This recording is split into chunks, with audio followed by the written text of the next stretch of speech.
there's just no time on a Sunday morning for me to be able to cover everything I'd like to cover in a particular passage, especially when we're introducing a book like Amos. And so I wanted to record a separate video discussing the prophetic office and the prophetic schools in the kingdom of Israel and the kingdom of Judah. So there are going to be cars driving by because I'm outside, so I apologize for that in advance. And I don't have the money for expensive microphones and all those things. But as we're considering this idea of the prophets, you need to know where the prophets came from. And this was actually a big chunk of what I did during my doctoral dissertation. And so there's a lot of information I could share, but I want to try to make it as succinct as possible. When the people of Israel, or the sons of Israel, divided around 960, 950 BC, when they split into two kingdoms, a northern kingdom of Israel and a southern kingdom of Judah.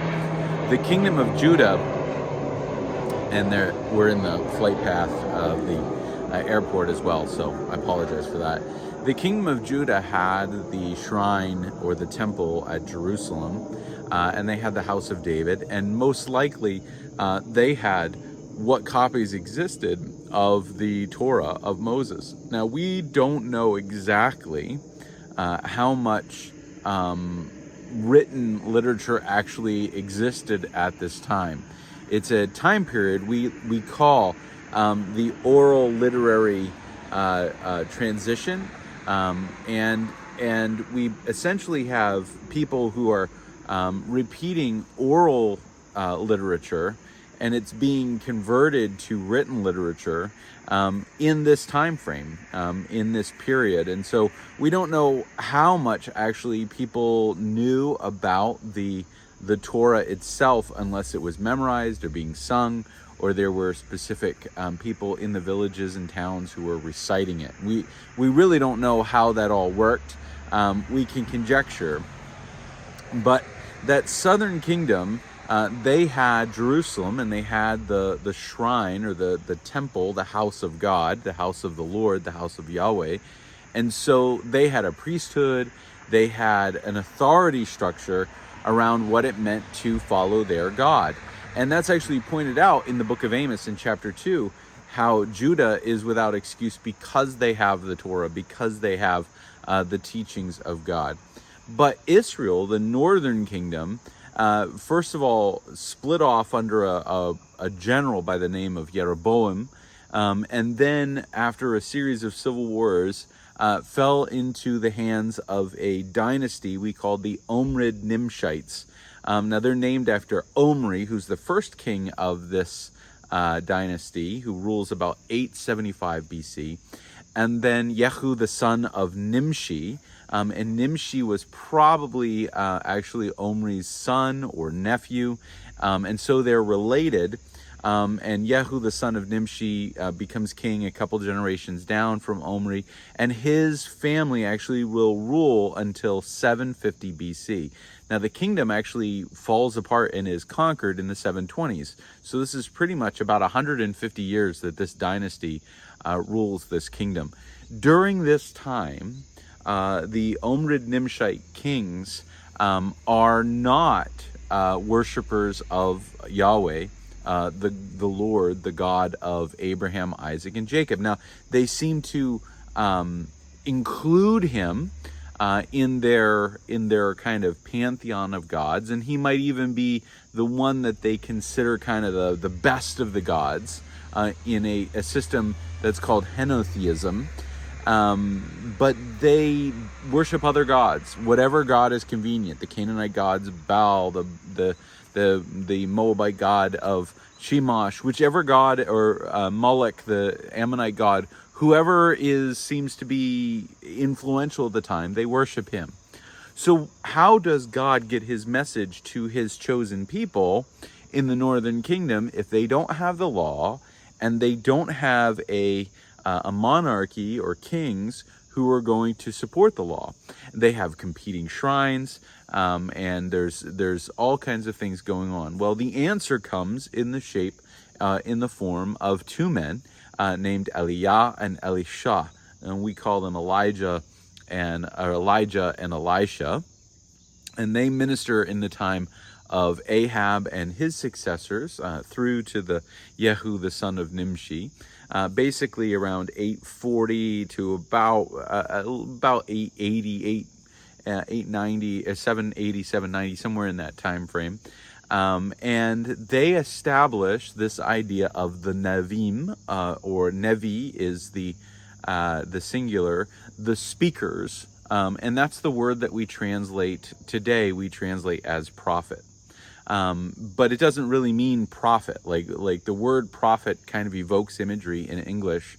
They were the Nevi, they were the spokesmen, they were the speakers, and their job was to speak the word of God. They were to go, mostly Elijah and Elisha go exclusively to the northern kingdom, this kingdom without the law, and they preach to this kingdom that the kingdom is to turn to Yahweh, the God of their ancestors, the God of Abraham, Isaac, and Jacob. And if you don't know this, the name Israel is actually another name for Jacob, the grandson of Abraham, and the father of the tribes of Israel, the sons of Israel. So these prophets, they preach in that world, they do miracles, and then they establish a school of prophets. Now the actual location of the school, if there was a single location, seems to be on the eastern bank of the Jordan River. There's indications of that in 2 Kings. And these prophets, their job is to go to the kingdom of Israel and to speak the word of God. In other words, they are clearly being trained in Torah. Somehow, we don't know how, if they're going down to Judah or what they're doing, and then they are speaking that word to the people of Israel.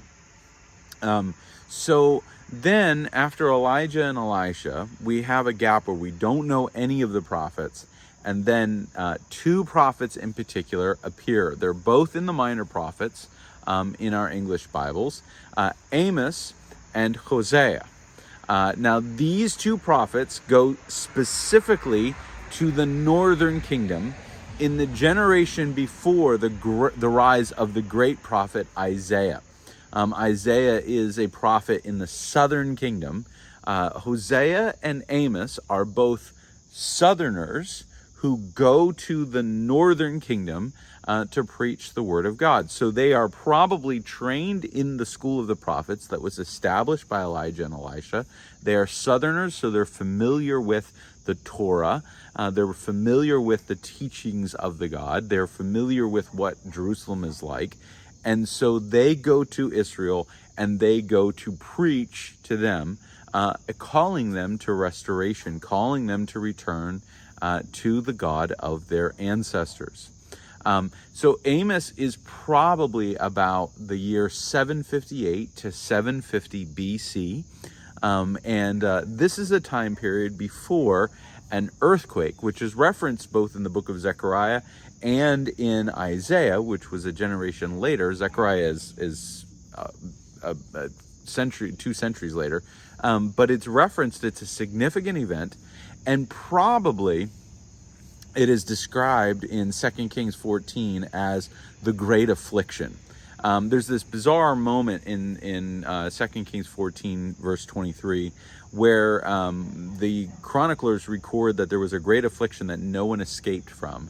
And the word affliction is usually applied to slavery, but it's any kind of difficult situation. And it would make sense if there was some kind of catastrophic earthquake, it would have done damage throughout the kingdom. And we do have some archaeological evidence of this throughout this time period. We can't date it like specifically down to a year, but there was a period of earthquake activity that could very well have been what Amos was prophesying. And then, so that house of prophets, that school of prophets that started by Elijah and Elisha, carries through to prophets like Amos and Hosea in the north, and then eventually, a couple of decades later, to Micah and Isaiah in the south. Habakkuk as well is in this time period, Joel. And then we also have prophets to the nations. We actually have the prophet Jonah, who appears in 2 Kings 14. So he's about the same time frame as Amos and Hosea, but he goes to Nineveh in Assyria, which is in Mesopotamia. So this rise of prophets happens, and it flourishes very quickly during this time period when the Israelites, the northern Israelites, do not have access to the Torah. They don't have access to the written word of God, and they are in a state of unrepentant sin, and they're getting ready to be judged. The prophets have this frenzy of activity that occurs during this time period, and then the reign of Hezekiah, who reigns in the late 8th century, the 700s, about 720 into the 690s, if I remember correctly. And then prophecy basically dies out until the time of Jeremiah, which is at the end of the 7th century, around 600 BC. And we have Jeremiah and Ezekiel and a couple of other prophets in that time frame. And then there's a period without prophets. And then we have the late prophets, Haggai, Zechariah, and then finally Malachi. The prophets are not a continual presence, these literary prophets that we have. Although there probably were prophets all during this time, these literary prophets, only a select few actually had their oracles, their speeches recorded and preserved as part of the Hebrew scriptures.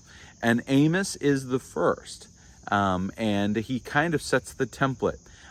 It may be, and this is a conjecture, but it may be, based on some literary similarities, it may be that Amos was actually Isaiah's teacher, and he really establishes a southern school of prophets, because the prophecy was all going on in the north. And so Amos establishes a southern school. And of course, once the northern kingdom falls, the northern Israelites, a lot of them move down into Judea. And so a lot of the need of the prophecy is no longer necessary up there, and prophets take on a different role in the south.